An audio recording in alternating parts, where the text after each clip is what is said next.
Ang kwentong ito ay hango sa totoong buhay.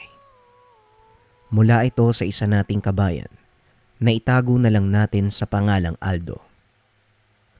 Walang eksaktong taon, probinsya ng Antique. Nang mga panong ito, katuwang ng isang magaling na manggagamot si Aldo. Sa murang edad ay natuto ng iba't ibang uri ng panggagamot ng binata. Naging mahusay ito sa larangan ng panggagamot ng barang, ngunit ni minsan ay hindi ito kinilala ng mga tao. Alam mo Aldo, sayang ang talento mo sa panggagamot. Kung itatago mo lang yan, aber, may dahilan ng Diyos kung bakit niya ipinagkaloob ang kakayahan sa iyo, iho. Wika ni Mang Muros. Simula nang mawalay sa mga magulang dahil sa ikalawang digmaan, si Mang Muros na ang nagsilbing ama para kay Aldo. Dating sundalo ang matanda. Simula nang maputulan ng kanang paa, pinili nitong mamuhay na lamang sa kabundukan at pag-aralan ang iniwang kaalaman ng mga magulang. Nako Manong, alam niyo naman na hindi pa ako ganong kalakas pagdating sa panggagamot. Mga simpleng sakit at gambala lang ang kaya kong tugunan. At isa pa, kayo mismo ang nagturo sa akin ito. Kaya ayoko namang nasasapawang kayo. Tugon ni Aldo. Kaunting pagpapaliwanag sa katauhan ni Mang Muros. Ang mga magulang ni Mang Muros ay mula sa katutubong Tagbanwa.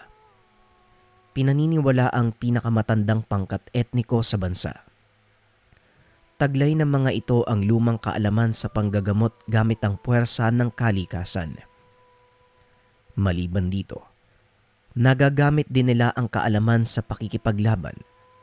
Ngunit para sa mga magulang ni Mang Muros, pinili nilang gamitin sa pagtulong ang kanilang nalalaman kaysa makapaminsala sa iba. Laging bilin sa kanya ng mga ito na huwag gagamitin ang mga kaalaman sa pananakit. Dahil kapag ginawa niya ito, may kaukulang balik sa kanyang katauhan ang mga maling gawa. Sa edad na 15, nagawa na ni Mang Muros na makapagpasuka ng Yanggao. Nagkaroon na din ito ng iba pang karanasan, lalo na sa pakikipaglaban sa mga masasamang elemento. Gaya ng aswang, mambabarang at mangkukulam. Ngunit nang sumiklab ang ikalawang digmaang pandaigdig, nagsimulang magbago ang pananaw ni Mang Muros, lalo pa nang masawi ang kanyang mga magulang sa kamay ng mga dayuhang Hapon. Pinili nitong sumali sa militar at lumaban para sa kalayaan ng bansa. Dito unang ipinamalas ng nooy 20 anyos na si Mang Muros ang kakaibang kapangyarihan ng bulong sa hangin at ang kakayahan ng mga babaylang magsalin ng awit ng hangin. Nang matuklasan ito ng kanyang mga opisyal, pinadala si Mang Muros sa solong misyon. Nagkunwari itong sibilyan upang mahuli ng mga dayuhang mananakop. Dinadala sa mga kampo ang bawat madakip ng mga Hapon at doon pinahihirapan hanggang sa tuluyang mamatay. Kaso nga lang kabaliktaran ang nangyari. Kapag nakakapasok si Mang Muros sa kampo ng mga kalaban, sa hindi maipaliwanag na dahilan, namamatay ang mga kalaban nang walang anumang bakas ng pakikipaglaban. Nakakatulog na lang ang mga ito hanggang sa tuluyan ng lisanin ng kaluluwa ang kanilang katawan. Narating ni Mang Muros ang halos lahat ng panig ng bansa. Ngunit kagaya ng lahat, dumadating din sa puntong nauubos ang swerte. Hindi sinasadyang nasabugan ng mga bombang itinanim ng mga dayuhan. Inakala ng mga kasamang patay na ito, kaya iniwan na lang ang binata. Ngunit dahil sa taglay na kakayahang pagalingin ng sarili, nagawang makaligtas si Mang Muros. Habang mag-isa napagtanto nito na walang kwenta ang lahat ng sakripisyong ginawa. Dahil sa huli, iiwanan at papabayaan din siya ng pamahalaang pinaglilingkuran. Masasabing isa si Mang Muros sa mga taong pinakinabangan lang ng gobyerno ng Amerika ng mga panahong kailangan pa nila ng tulong. At sa oras na wala ng silbi, bigla na lang itatapon na parang sirang kagamitan. Hindi nagtanim ng sama ng loob si Mang Muros. Sa halip inisip nito ang nangyari ay isang pahiwatig na ang kanyang kakayahan ay hindi pinagkaloob para manakit ng kapwa. Ilang taon ang nakalipas. Tuluyang humupa ang digmaan. Nalugmok ang bansa at pilit na bumangon mula sa pagkakawasak. Samantalang si Mang Muros ng mga panong iyon, tuloy pa rin sa pakikipaglaban.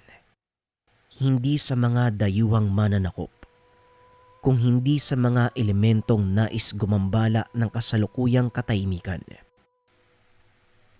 Dito niya nakilala si Aldo, na noon ay 7 taong gulang pa lamang. Pagala-gala ito sa kagubatan at ang tanging mga nauhulog na prutas o hindi kaya naman nauhuling isda ang kinakain. Halos butot balat si Aldo ng mga sandaling iyon. Naawa ang matanda sa kanya kaya kinupkup ito. Hanggang sa manumbalik ang dating pangangatawan. Simula noon, tinuruan ng matanda si Aldo ng lahat ng kaalaman nito sa panggagamot. At bilang proteksyon sa sarili, inaral ni Aldo ang kaalaman sa paggamit ng mga mapaminsalang dasal. Pagtungtong sa edad na 15, nagsimulang maging sakit sa ulo ni Mang Muros ang binata dahil madalas itong napapaaway at ang pinakamalala, ginagamit nito ang kaalaman upang manakit ng kapwa. Nauunawaan naman ni Mang Muros ang kalagayan ni Aldo kaya pilit niya itong ibinabalik sa tamang daan. Mabuti na lang, napagtanto din ng binata na sa bandang huli mali ang kanyang mga ginagawa. Simula noon, tinularan na ni Aldo ang gawain ni Mang Muros. Itinoon ang pag-iisip sa panggagamot. Balik tayo sa kasalukuyan. Kayo ba, Manong? Anong totoong dahilan kung bakit pinili niyo ang ganitong larangan? Kung tutusin, pwede kayong yumaman eh. Biruin niyo. Nagagawa mong gumamot ng mga sakit na hindi kayang lunasan ng pangkaraniwang doktor. Tanong ni Aldo. Alam mo Aldo, kaya nga tayo nandito para maging katuwang ng mga doktor. Kaso sila mismo ang nagpapababa na makagaya natin. Kasi walang scientificong basihan ang pinagagawa natin. At nagkataon lang na nagagamot ang mga taong lumalapit sa atin. Pero ang katotohanan, hindi nila matanggap sa sarili na may mga bagay-bagay tayong nagagawa na hindi saklaw ng kanilang siyensya. O siya, maganda ka na. Alis na tayo. Tugon ng matanda. Nung araw na yun, may gamutang pupuntahan ng dalawa. Malapit lang ito sa bayan at dahil wala nang kakayahan ng pasyenteng magpunta sa tahanan ni Mang Muros, sila na ang kusang nagtungo sa lugar. Pagdating sa tahanan ng pasyente, pinagtinginan sila ng mga tao dahil sa itsura ni Mang Muros. Merong saklay. Mahaba ang puting buhok. May nakasabit na sisidlan ng langis sa bewang. May dalang bag na gawa naman sa balat ng kung anong hayop. Naninibago ang mga taga-syudad dahil noon pa lang sila nakakita ng aktwal na ermitanyo. Tinitigan ni Aldo ang mga tao. Wala itong ibang nakikita kung hindi pang aalipusta. Panlalait sa panglabas na kaanyoan ng maestro. Dahil likas na mainitin ng ulo, hindi maiwasang kumprontahin sila ng binata. Anong tinitingin-tingin niyo? Ngayon lang ba kayo nakakita ng matandang putol yung paa? Mga loko kayo ah! Wika ni Aldo. Kagad siyang inawat ni Mang Muros. Hayaan mo na sila, Aldo. Hindi naman ang mga taong yan ang pakay natin eh. Halika na, nag-aantay yung pasyente sa loob ng tahanan. Wika ni Mang Muros. Pumasok ang dalawa. Nakita ang matandang nakaupo sa sala. Kagad silang binate at inayang maupo. Magandang umaga. Mabuti naman at nakarating kayo. Sandali lang ha. Naghahanda na ng agahan ng aking kasampay. Wika ng matanda. Ay wag na ho kayong mag-abala. Kung inyo pong mamarapatin, nais ko pong makita ang pasyente. Tugon ni Mang Muros. Ako ang pasyente, Moros. Ang totoo, hindi ako magpapagamot. Ipinatawag ko kayo dahil meron akong kailangan bago tuluyang mawala sa mundong ito. Wika ni Tandang Luis. Nagtaka ang matanda dahil ang pagkakasabi sa kanya ng kaanak nito, may malubhang karamdaman ang matanda. Kung ganon magsalita ka, Tandang Luis, ano ang kahilingan mo? Tugon ni Mang Muros. Nais kong tanggalin mo ang kakayahan ko bilang mambabarang dahil ayokong pumanaw na dala ang sumpang ito. Wika ni Tandang Luis. Dito pa lamang nalaman ni Mang Muros na ito ay mambabarang. Kilala ito sa bayan bilang isa sa mga prominenteng tao. Hindi mahahalatang mambabarang ito. Nakasuot ng magarang damit at laging nakasakay sa magandang kotse. Teka, ngayon ko lang nalaman na isa kang mambabarang. Pero laking pasasalamat ko dahil hindi tayo nagkaengkwentro. Dahil doon masasabi kong wala kang masamang ginawa. At kung ito ang kailangan mo, wala akong pagdadalawang isip na tutuparin yan. Tugon ni Mang Muros. Samantalang si Aldo naman ay nakikinig lang sa usapan ng dalawang matanda. Isang bagay pa, Moros. Nais kong hanapin mo si Pablo, ang kaisa-isa kong estudyante. Ayokong maligaw siya ng landas. Maaring sa ngayon marami na siyang nalalaman. Hindi ko gustong mauwi yon sa wala. Muling wika ni Tandang Luis. Matapos ay tumayo ito at tumakyat sa hagdan. Pumasok sa kwarto at sumunod naman si Mang Muros at Aldo. Nais mo bang dito natin gawin ang ritual ng pagbawi? Tanong ni Mang Muros. Oo, nais kong mamahinga dito sa aking silid habang pinagmamasdan ng napakagandang tanawin. Tugon ni Tandang Luis. Habang pinagmamasdan ang taniman sa labas ng bintana, kita mula sa kanyang silid ang malawak na lupain na sumasakop sa halos kabuuan ng kanilang bayan. Sadyang hindi mo madadala sa pagpanaw ang iyong mga naipundar dito sa mundo. Maiiwan at maiiwan ang lahat ng ito. Wika ni Mang Muros. Matapos ay naglakad si Tandang Luis papunta sa kanyang higaan at namahinga. Handa na ako, Moros. Ipinagkakatiwala ko sa iyo ang lahat. Wika ni Tandang Luis. Nais kong ipaalala sa iyo na maaari mong ikamatay ang proseso, Tandang Luis. Pero kung talagang buo na ang pasya mo, simulan na natin. Tugon ni Mang Muros. Sinimulan nito ang ritual ng pagbawi. Ito ang kauna-unahang pagkakataon. Nakita ni Aldo ang kanyang guro na ginamit ang ganitong ritual. Isa-isang lumalabas mula sa katawan ni Tandang Luis. Ang itim na kulisap. Halos kasing laki lang ng butil ng bigas ang mga ito. Ngunit habang tumatagal ay unti-unti silang dumadami. Hanggang sa tuluyang matabunan ang sahig ng silid. Gumagapang din ang mga ito sa katawan nila Aldo at Mang Muros. Pero baliwala sa kanila ang ganitong pangyayari.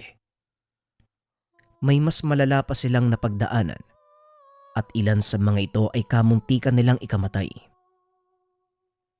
Ilang sandali pa, tuluyan ng naubos ang mga insekto sa katawan ni Tandang Luis at ang mga nakalabas, kusang namamatay at nagiging alikabok.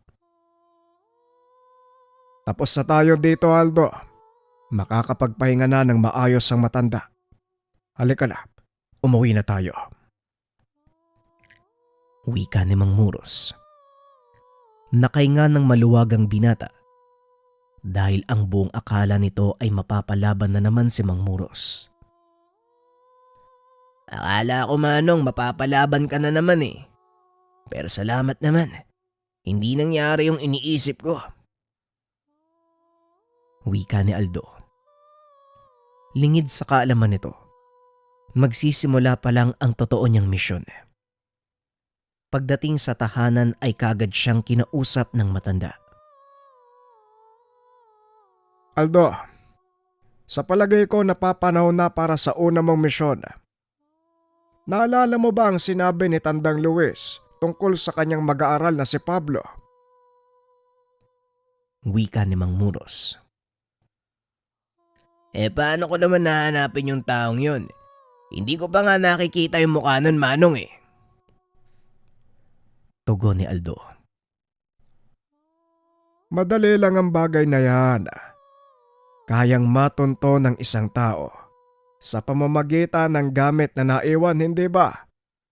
Eto, gamitin mo ang naiwang panyo ni Pablo. Wika ni Mang Muros.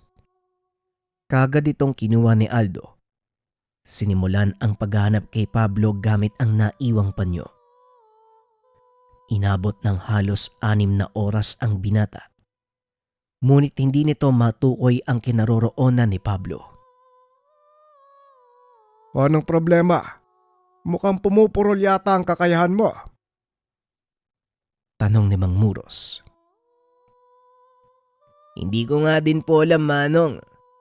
Marami kasi akong nakikitang lugar eh. Mukhang hindi pumipirme sa isang bayan ng Pablo na to ah. Tugon ni Aldo.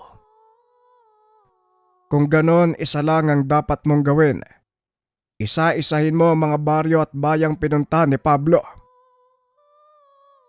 Muling wika ni Mang Muros. Ano ho? Naku naman, para kang naghahanap ng karayom sa dayami. Hindi ko alam kung mahanap ko ang taong yan. Ay nako, pero susubukan ko pa din Manong. Tugon ni Aldo.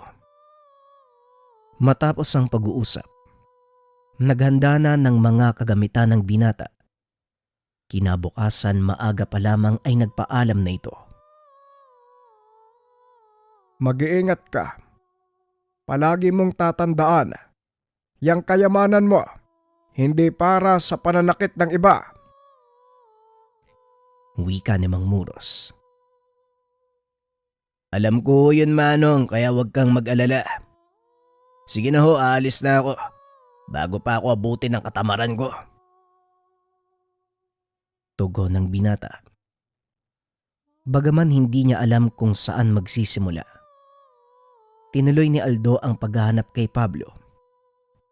Sa isip nito, pagkakataon na para malaman kung hanggang saan ang kanyang mararating nang walang tulong ng maestro. Napadpad ang binata sa kabilang bayan. Hindi naman ito kalayuan sa kanilang lugar. Sa isip ni Aldo maaaring naroon si Pablo. Buong araw nitong inikot ang lugar. Ngunit ni isang bakas ng taong hinahanap ay wala siyang natagpuan. Pagsapit ng hapon, pinili ni Pablong tumuloy papunta sa kabilang bayan. Ngunit bago marating ang bukana ng pinakaunang baryo, dadaan pa ito sa malawak na kakawyan. Alam ni Aldo na mapanganib ang lugar na ito dahil minsan na silang nagkaroon ng engkwentro ni Mang Muros sa isang malakas na nilalang. Marahang naglakad si Aldo habang nakikiramdam. Nagtaas na din ng depensa ang binata dahil alam niyang hindi biro ang makipagsagupaan sa isang hindi kilalang nilalang. Lalo pat wala ang kanyang maestro para tumulong at magturo sa mga dapat gawin. Biglang tumigil ang pag-ihip ng hangin. Nakaramdam ng kakaibang kilabot si Aldo. Nagsindi ito ng sigarilyo. Kinuha ang kanyang punyal. Huwag mo akong paglalaroan dahil pagod na ako. Hindi pa ako kumakain. Ngayon, kung ayaw mong malitsyon, lubayan mo ko. Wika ni Aldo. Biglang nagpakita ang napakalaking baboy ramo. Napatras si Aldo dahil hindi ito ang nilalang na inaasahan niyang magpakita. Anak nang, hindi ko to inaasahan ah. Laking gulat ni Aldo nang biglang sumugod ang baboy ramo. Dali-daling tumakbo ang binata pabalik sa pinanggalingan. Malayo na ang itinakbo ng binata. Nang mapalingon ito, nakita niyang nakatayo na lang ang malaking nilalang. Nakatitig lang ito sa kanya habang nagbubuga ng hangin. Marahang naglakad si Aldo papalapit sa nilalang. Muli itong sumalakay. Ngunit laking gulat ng binata dahil tila bumangga ito sa isang hindi nakikitang pader. Ano ka ngayon? Hindi ka makalabas dyan ano? Pero teka, paano naman ako makakadaan dito? Tanong ng binata sa sarili. Nagulat ito nang biglang may nagsalita sa kanyang likuran. Hindi siya makakalampas sa hangganan na yan. At ikaw naman, hindi ka ring maaaring tumuloy sa pupuntahan mo nang hindi natatalo ang nilalang na yan. Wika ng isang lalaking nakaupo sa paanan ng puno habang may nakatakip na sombrero sa muka. Anak nang, kanina ka pa ba dyan? Tanong ni Aldo. Parang gano'n na nga. Ikaw, ngayong ka lang ba nakarating dito? Tugon ng lalaki. Hindi ito ang unang beses na dumaan ako sa lugar. Kaya nga nagulat ako. May nagpakitang nilalang eh. Wika ni Aldo at tumayo ang lalaki. Nilapitan niya si Aldo. Ako nga pala si Abel. Alam mo, ilang beses ko na ding sinubukang dumaan dyan. Pero hindi ako nakakalangpas. Tanging yung mayamang matanda na si Tandang Luis ba yun? Saka si Moros ang nakakadaan dyan. Wika ni Amel. Ako naman si Aldo. Mag-aaral ni Manong Moros. Minsan na kaming dumaan sa lugar na ito eh. May nakalaban din kaming nilalang pero hindi ito yun. Tugon ni Aldo. Alin doon? Yung higanting may 6 na ulo. Gawi-gawi ng tawag doon. Napatay ko na yung nilalang na yun eh. Eto, pangil lang gawi-gawin. Tugon ni Amel. Anong ginagawa mo sa mga yan, tropeyo? Tanong ni Aldo. Sabihin na nga natin ganon. Ang bawat nilalang na napagkukunan ko ng Pangilosungay, napapasakin ang kakayahan. Wika ni Amel. Parang bertud. Mukhang maganda yan ah. Matanong ko lang saan mo ginagamit ang mga yan. Manggagamot ka rin ba? Tanong ni Aldo. Manggagamot? Hindi rin ako sigurado kung ganun nga ako eh. Pero teka, maiba nga ako. Taga saan ka ba? May uuwian ka ba dito? Alam ko kasi malayo na sa bayan ng lugar na to eh. Wika ni Amel. Wala nga eh. Nasa kabilang ibayo pa ang bahay ng maestro ko. At hindi ako maaaring bumalik hanggat hindi ko natatapos yung pinapagawa niya sa akin. Tugon ni Aldo. Ganun ba o siya? Sumama ka na lang muna sa akin. Malapit lang dito yung kubong tinutuloyan ko. Ay pagpasensyahan mo na ha. Maraming lamok dun eh. Muling wika ni Amel. Kagad namang sumama si Aldo. Bagaman noon niya lang nakilala ang lalaking iyon, hindi niya malaman kung bakit napakabilis nitong makuha ang kanyang tiwala. Pagdating sa kubo, kagad nagsindi ng sulo si Amel. Tumambad kay Aldo ang napakaraming bungo ng hayop, mula sa bungo ng usa hanggang sa malalaking ulo ng mga nilalang na mukhang kalabaw. Nagustuhan mo ba ang koleksyon ko? Alam mo, gusto ko sanang idagdag sa mga yan yung ulo ng malaking baboy-raboy. Kaso nga lang, hindi ko siya kayang talunin mag-isa. Wika ni Amel. Paano bang matatalo ang nilalang na yon? Gusto mo bang malaman? Interesado ka din ba? Hindi naman sa interesado. Parang gusto ko lang subukan ng mga natutunan ko kay Manong Muros. Tugon ni Aldo. Bigla namang naalala ni Amel ang tungkol sa maestro ni Aldo. Oo nga pala, no?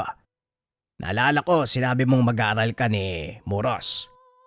Marami na kasi akong naririnig tungkol sa kanya, lalo na sa mga mambabarang. Malupit daw at walang awa kung pumatay yung matandang yon. Totoo ba? Tanong ni Amel. Kung titimbangin ang ginagawa ng mga mambabarang na nakakalaban niya, kumpara sa parusang binibigay ni Manong, siguro mas malupit at walang awa mga mambabarang. Si Manong Muros kasi, binibigyan niya ng pagkakataong magbago ang kalaban. Pero kapag nagmatigas, sa kanya lamang pinapatay. Pagpapaliwanag ni Aldo. Kung sa bagay, tama ka nga naman. Pero alam mo, marami na din ang kumakalaban sa kanya, hindi ba? Minsan ba natalo na ang maestro mo? Muling tanong ni Amel. Hindi naman sa pagmamayabang, pero sa buong buhay na magkasama kami ni Manong, ni minsan hindi niya sinabing nanalo siya. Ang tanging binabanggit niya lang ay ang mga katagang binalaan na kita pero hindi ka nakinig. Tugon ni Aldo. Napangiti naman si Amel at muling nagsalita. Totoo nga ang sinabi nila tungkol sa maestro mo. Hindi nga siya basta-basta. Wika ni Amel.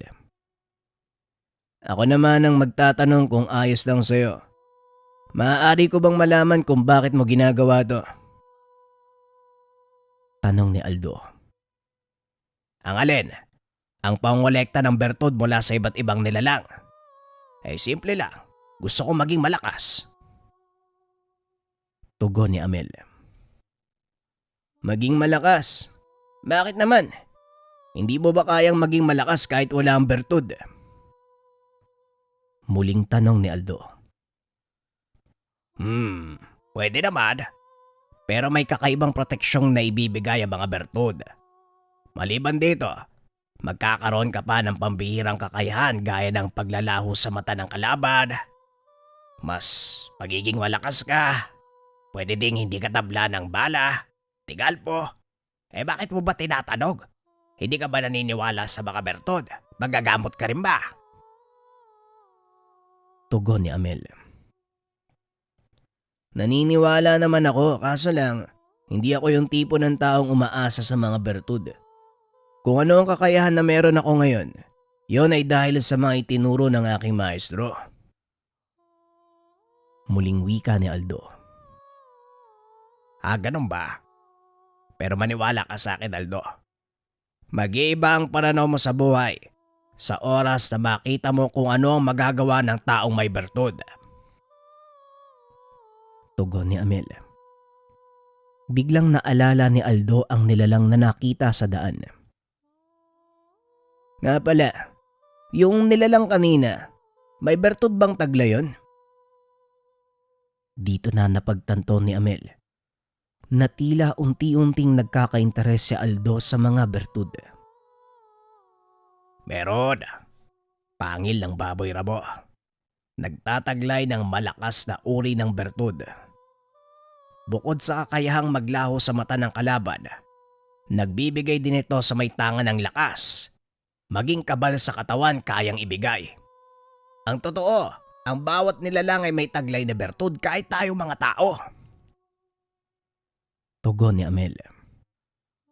Tayong mga tao. Niloloko mo naman yata ako, Mel eh. Paano naman tayo magkakaroon ng bertud? Tanong ni Aldo. Maniwala ka man o hindi, may taglay na bertud ang ating katawan. Ang tawag doon ay tuway-tuway sa tuhod. Tugon ni Amel. Sabay palo ng mahina sa tuhod ni Aldo. Biglang tumuwid ang paa nito. Dahilan para masipa ng binata ang malapit na upuan. Aray ko naman! Para saan naman yun, Amel? Masakit yun ah! Wika ng binata. Ang bahaging pinalo ko ay tinatawag na tuway-tuway ng tao. Kadalasan itong kinukuha sa mga patay. Yung mga naaagdas na. Ang sabi pa ng iba, mas mabisa daw ang bertud ng tuway-tuway kung may galit ang taong namatay. Wika ni Amel. Pinaliwanag nito ang lahat tungkol sa bertud, maging ang pinaggagamitan nito. Ang tuway-tuway ng tao, ginagamit bilang pampatulog. Kadalasang kumukuha nito mga magnanakaw o yung mga taong nagbabalak ng masama sa kanilang kapwa. Ginagamit nila itong pausok at inilalagay sa bintana ng bahay na gusto nilang pasukin. Kung sino man ang makalanghap nun, lalo na pagtulog, may hirapang gumising. O hindi naman kaya, hindi nito mararamdaman ng anumang nangyayari sa paligid. Huwag mo sabihing interesado ka sa bertud ng tuway-tuway. Wika ni Amel. Kabaliktaran, Amel. Hindi ako naghahangad ng isang bertud na magdudulot ng kapamakan sa kapwa. Yung sinabi mong pangil ng baboy ramo, mas interesado ko dun eh. Tugon ni Aldo. Kung gusto mo, kunin natin. Tayong dalawa. Ikaw ang magtatago ng bertud. Pero akin yung ulo ha. Ay, kaso lang may problema. Kailangan mabuhay sa loob ng 2 araw ang nilalang na pagkukunan para masigurado ang bisa ng bertud nito. Kapag namatay, walang kwenta yon. Wika ni Amel. Hindi ako sigurado sa gusto mong mangyari. Pero ang totoo, talagang gusto kong subukan eh. Nagkasundo ang dalawa sa pagkuha ng bertud ng malaking baboy ramo. Nang gabing iyon, pinag-usapan nila ang gagawin. Kinabukasan tila itinaga sa bato ang sinabi ni Amel. Maagang naglakad sa kagubatan ang dalawa upang maghanap ng mga gagamitin. Nanguha si Aldo ng mga yantok upang gawing panali. Gagawin niya itong patibong. Ngunit laking gulat nito dahil habang hinihila ang pinutol na yantok, biglang nahulog ang malaking sanga ng kahoy papunta kay Amel. Alam ng binata sa oras na bumagsak ito sa kaibigan. Siguradong durog ang katawan nito.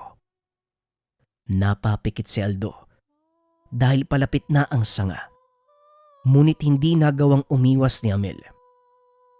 Hindi nito narinig na umaray ang kaibigan.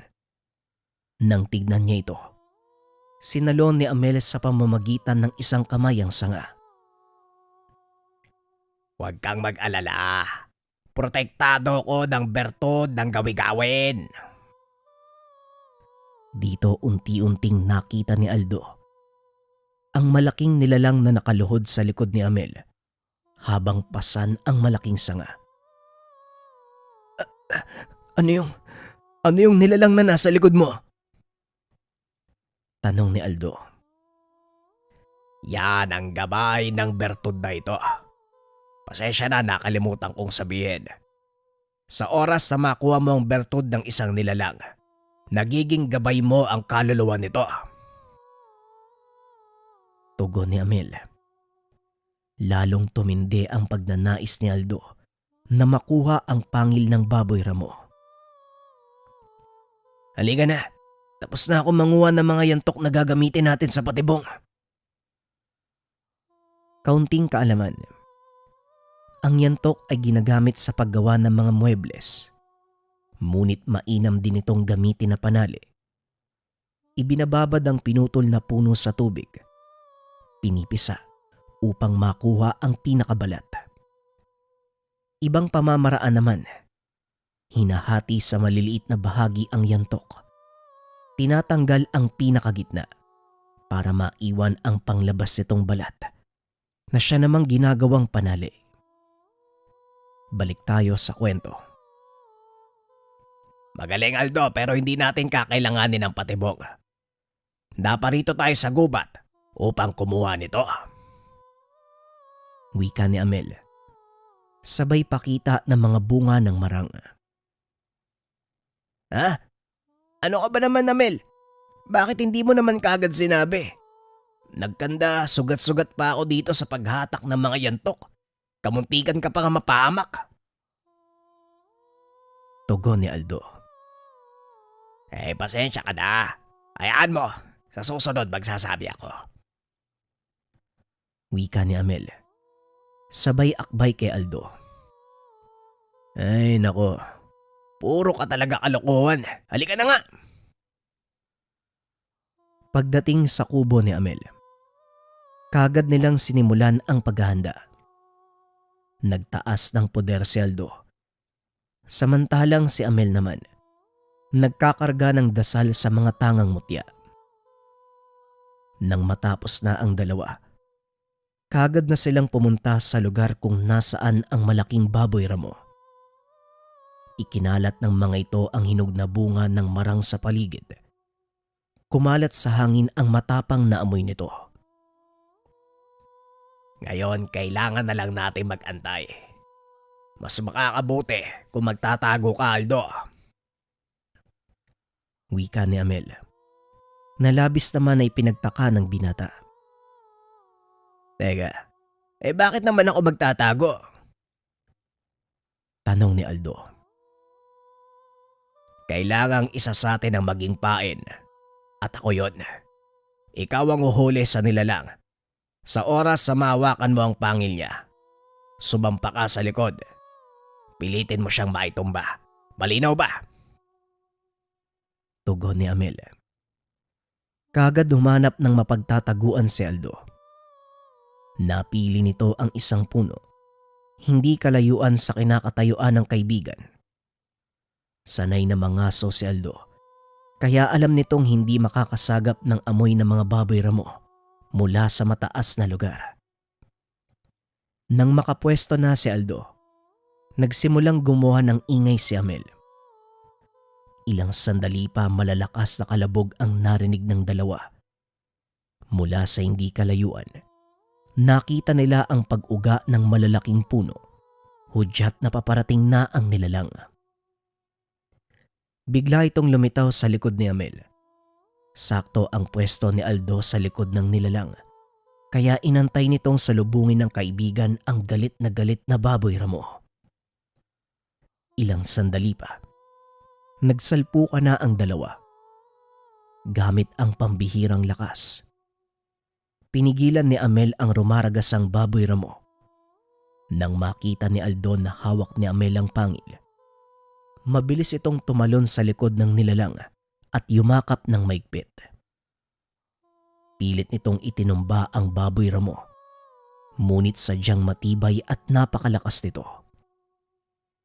Hanggang sa magawang hawakan ni Aldo ang tenga, buong lakas na ipinihit ang katawan. Napaatungal ang baboy ramo hanggang sa tuluyan itong bumagsak. Isang malakas sa suntok sa panga ang ibinigay ni Amel. Halos yumanig ang buong paligid sa sobrang lakas, dahilan para mawalan ng malay ang nilalang. Mukhang napasarap ang suntok mo, Amel. Napuruan mo yata eh. Wika ni Aldo.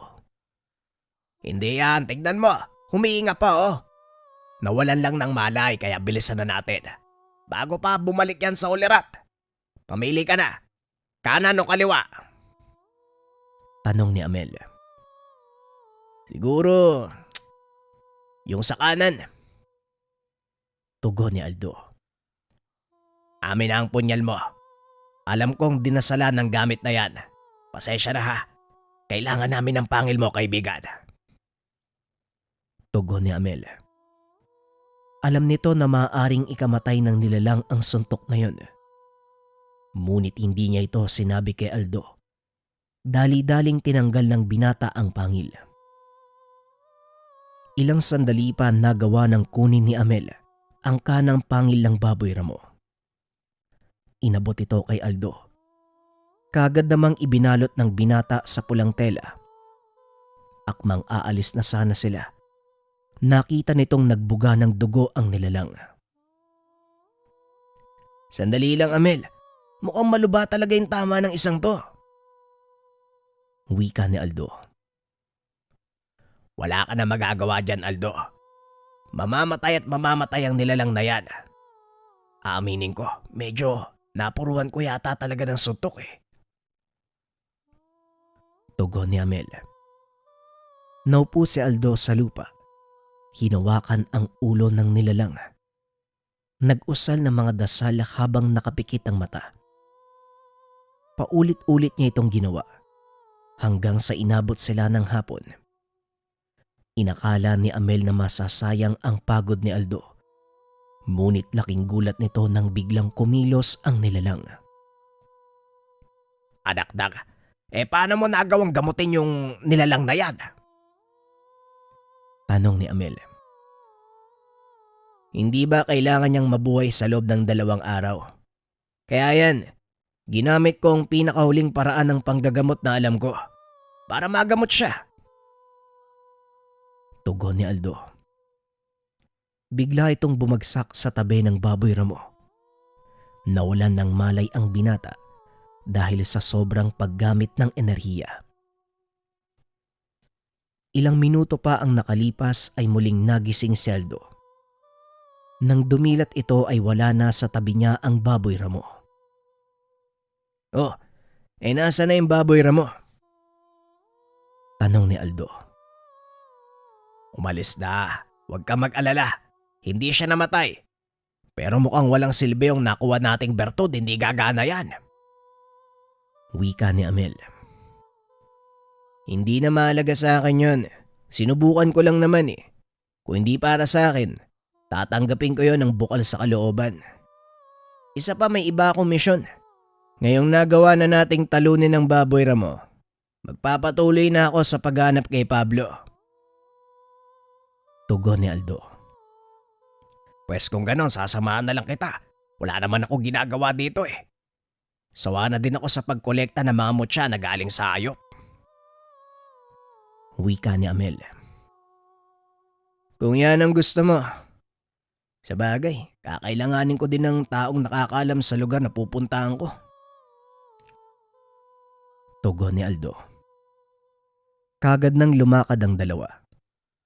Walang bahid ng panghihinayang kay Aldo. Kahit hindi nito nakuha ang mutya. Ngunit lingid sa kalaman ng binata, may magandang bunga ang kanyang ginawa. Pagsapit ng gabi, narating nila ang isang lugar. Nagtanong-tanong sila doon sa baryo tungkol kay Pablo. Isang residente ang nakapagturo dito. Kaagad nilang pinuntahan ng lugar. Nakita nitong napakaraming tao roon. Teka, mukhang may patay yata dyan ah. Siguro pwedeng makikain. Wika ni Amel. Ano ko ba naman? Puro ka talaga kalokohan. Patay na nga, makikikain ka pa. At saka gamutan niya no? Tugon ni Aldo. Teka, sabihin mo nga sa akin. Ano ba yung itsura noong Pablo na yon? Alam mo ba? Tanong ni Amel. Malalaman natin mamaya. Antayin mo lang na humupa ang tao. Tugon ni Aldo. Naupo ito sa isa sa mga bangkong nakailera. Batay sa itsura ng lugar. Isa itong lumang simbahan. Kahit wala na ang mga pader, nanatiling buo ang mga upuang yari sa semento. Ilang sandali pa ay tuluyan ang natapos ang gamutan. Nagliligpit na ng gamit ang lalaking nanggagamot. Akmang lalapitan na ito ni Amel nang bigla siyang pigilan ni Aldo. Tignan mo ang nilalakaran mo, Amel. Wika ng binata. Napatalon sa upuan si Amel nang makita ang malaking alakdan na gumagapang sa lupa. Sabihin niyo sa akin, anong kailangan niyo? Tanong ng lalaki. Halos magkaidaran lang ang binata. Makapal lang ang balbas nito at medyo mahaba ang buhok. Pero batay sa boses nito, nalaman ni Aldo ang edad. Sabihin mo sa akin, kaibigan, ikaw ba si Pablo? Oo, tama ka. Anong kailangan mo? Kailangan mong sumama sa akin. Napagutusan ako ng aking maestro na hanapin ka at dalhin pabalik sa tahanan ng iyong guro. Wika ni Aldo. Napangiti ang lalaki at nilapag ang mga kagamitan. Pasensya na, pero mukhang hindi ko mapapagbigyan ng kahilingan mo. May sarili akong landas na dapat tahakin. Ayoko mabuhay sa anino ng maestro ko. Tugon ni Pablo. Pasensya na din, pero mukhang kailangan kitang dalhin ng sapilitan. Muling wika ni Aldo. Sa pagkakataong iyon ay inawat siya ni Amel. Nasisiraan ka na ba? Mambabarang yang kalaban mo. Wika ni Amel. Alam ko, Amel. Huwag kang mag-alala. Hindi niya ako kayang... Hindi na ituloy ni Aldo ang sasabihin. Bigla na lang nanigas ang kanyang katawan. Huwag kang mag-alala. Matapos ang 5 minuto, mawawala na din ang epekto ng kamandag ng alaga kong iwi-iwi. Sa ngayon pasensya na dahil wala akong panahong makipag-usap sa inyo. Wika ni Pablo sabay lakad palayo. Ngunit laking gulat nito nang biglang kalasin ni Aldo ang sumpa ng kamandag ng iwi-iwi. Hindi ang kagaya mong mambabarang ang magpapahinto sa akin. Pasensya na. Si Manong Muros ang maestro ko. Biglang napahinto si Pablo. Nilingon ng binata. Kung ganon siguro nga, hindi masamang makipaglaro sa'yo kahit sandali. Wika ni Pablo. Biglang naglabasan ang malalaking uwang mula sa lupa. Gumagapang ito papunta kay Aldo. Inilapat ng binata ang kamay sa lupa at nag-usal. Isa-isang natunaw ang mga uwang. Ngunit lingid sa kaalaman ni Aldo na may malaking sorpresa ang kalaban para sa kanya. Pag-angat ng ulo nito, bigla na lang lumitaw ang isang malaking ahas. Pumulupot ito sa katawan ng binata. Unti-unting napalood si Aldo. Ngunit pilit niya itong pinanglabanan. Wala pang nakakawala sa lingkis ng ahas na yan. At habang kumikilos ka, lalong humihigpit ang paglingkis niya sa'yo. Teka, anong ginagawa mo? Wika ni Pablo. Biglang naupo si Aldo. Huminto sa paghinga. Ilang sandali pa ay kusang bumitaw ang ahas at natunaw. Sinabi ko na sa'yo, hindi ako ang taong gusto mong kalabanin, Pablo. Wika ni Aldo. Nang mga sandaling iyon ay nanonood lang si Amel. Naroon siya sa sulok. Hanggang sa bigla na lang yumanig ang lupa at mula sa likod nito, lumitaw ang kakaibang insekto na noon pa lamang nakita ni Amel. Dali-dali itong tumakbo palayo. Ngunit sa kasamaang palad, Naabutan siya ng isa at nakagat sa paa. Biglang nanigas ang katawan nito at tuluyang natumba. Nahirapan sa paghinga si Amel at pilit itong tumatayo. Hindi niya magawa dahil paralisado ang buong katawan. Ang kumagat sa kanya, isang uri ng makamandag na insekto. Unti-unting titigil ang lahat ng parte ng katawan niya hanggang sa tuluyan itong bumigay. Meron ka lang 1 minuto para pumili. Habulin mo ko o ililigtas ang kasama mo. Wika ni Pablo. Nang mga sandaling ito, hindi alam ni Aldo ang gagawin. Nasa panganib ang buhay ng kaibigan, ngunit hindi niya pwedeng hayaang makalayo si Pablo. Kalmado lang si Aldo ng mga sandaling iyon habang nag-iisip ng susunod na gagawin. Nilingon nito si Amel. Nakita ang paghihirap ng kaibigan. Bilisan mo na. Kung haabulin mo si Pablo, umalis ka na sa harapan ko. Huwag mo na akong alalahanin. Wika ni Amel. Hindi, Amel. Kailangan mo ng tulong.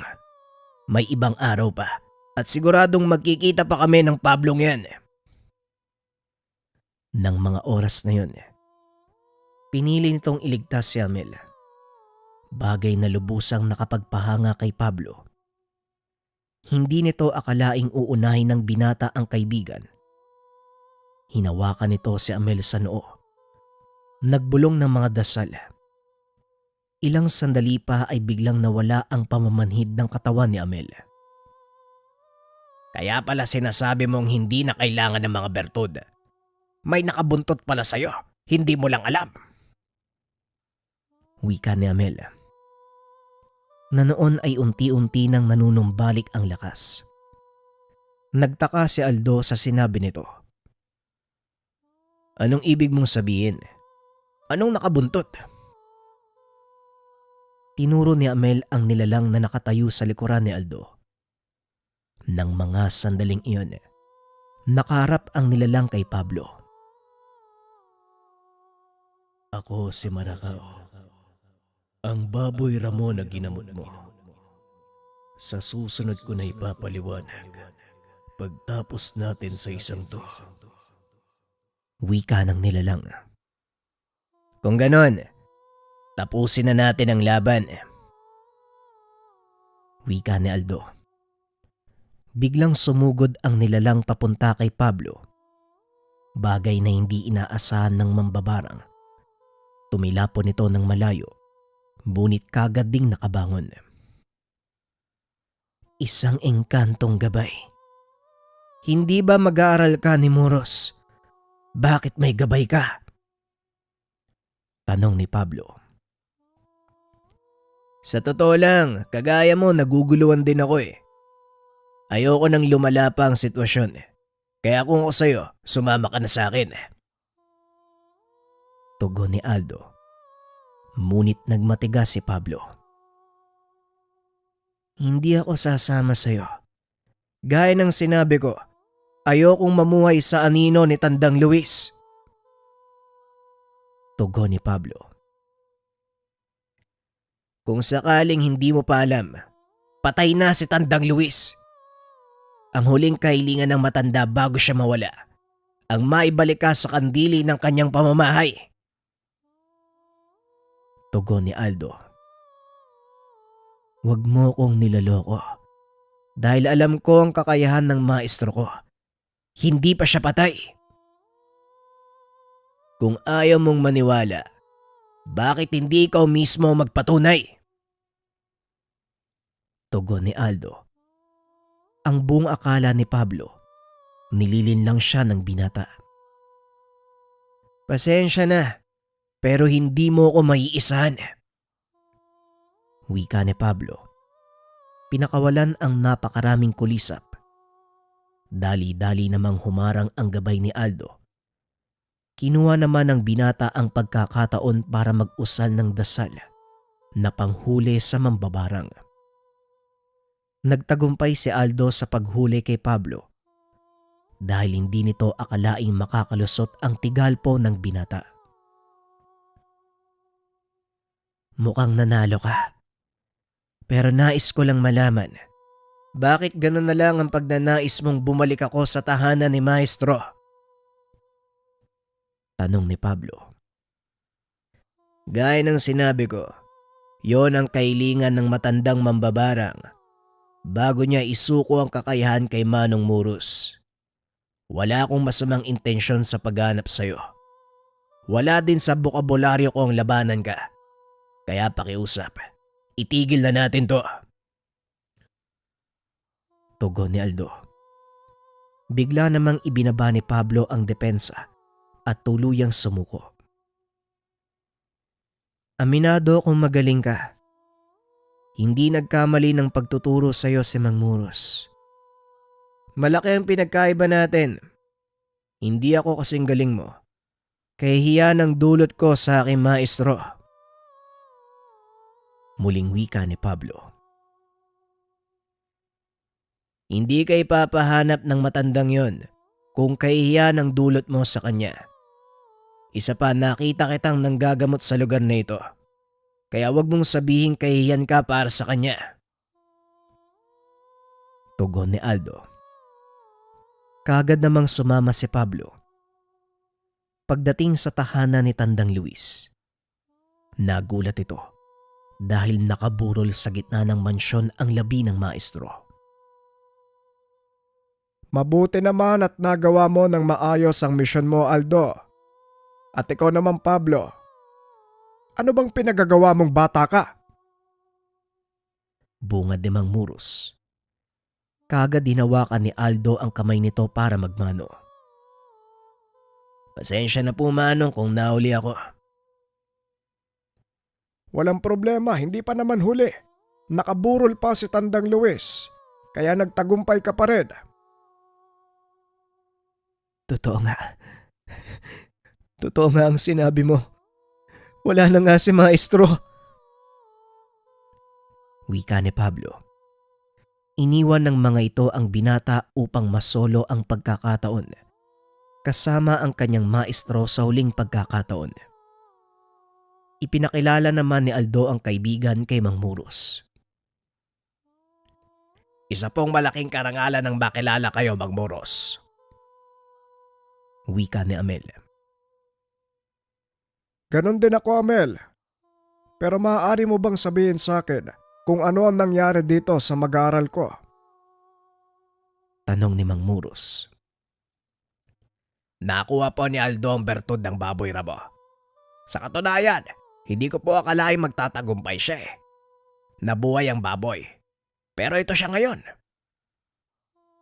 Tugon ni Amel. Maging ako, Amel. Walang kaalam-alam sa kung ano nangyari. Pero gayon pa man, masaya akong natapos ang misyon na ibinigay sa akin. Wika ni Aldo. Ganon din ako, Aldo. Pero mas masaya akong nakilala kita. Hindi na ako magtatagal ah. Kailangan ko na ding bumalik sa aking bayan. Parang kailangan ng mga kababayan ko yung tulong doon eh. Wika ni Amel. Hindi kita pipigilan, kaibigan. Hindi rin ako maaaring sumama sa'yo. Tugon ni Aldo. Ayos lang, Aldo. Nauunawaan ko. Mas kailangan ng baryong ito ang kagaya mo. Kapag may oras ka, huwag ka magdadalawang isip na bumisita. Matapos ang pag-uusap, kaagad nang nagpaalam si Amel. Samantalang si Pablo naman, nagpatuloy sa pagluksa hanggang sa mailibing ang kanyang maestro. Minana ng binata ang lahat ng ari-arian. Ito ang ginamit niya para ipagpatuloy ang nasimulang landas. Malaki ang pasasalamat nito kay Aldo dahil pinili niyang makinig. Samantalang si Mang Muros naman, bumalik na sa kabundukan upang ipagpatuloy ang buhay. Sa paglipas ng panahon, lalo pang lumakas si Aldo. Hanggang sa dumating ang araw na namaalam na si Mang Muros. Bilang nag-iisang estudyante, si Aldo ang nagmana ng lahat ng kakayahan nito. Kinausap din ng binata ang gabay. Pinaliwanag nito ang lahat. Napag-alaman ni Aldo na bago umalis ang Baboy Ramo, kusa itong sumumpa ng katapatan sa binata. Sa paglipas ng mga taon, dumami ang nakakilala kay Aldo. Naging tanyag na albularyo ang binata. Hanggang sa pagtanda, hindi nito kinalimutan ang pinagdaanan. Bagkus ay nagsilbi itong aral para sa kanya. Hindi nakala ni Aldo na ang simpleng paghahanap kay Pablo magiging dahilan sa pagkakaroon ng kakaibang koneksyon sa kalikasan at sa mga nangangalaga nito. Mas lalong naging mabisa ang panggagamot ng binata dahil ito sa tulong ng kanyang mga kaibigang engkanto. Naway naibigan nyo ang kwento ni Aldo at ang bertud ng Baboy Ramo.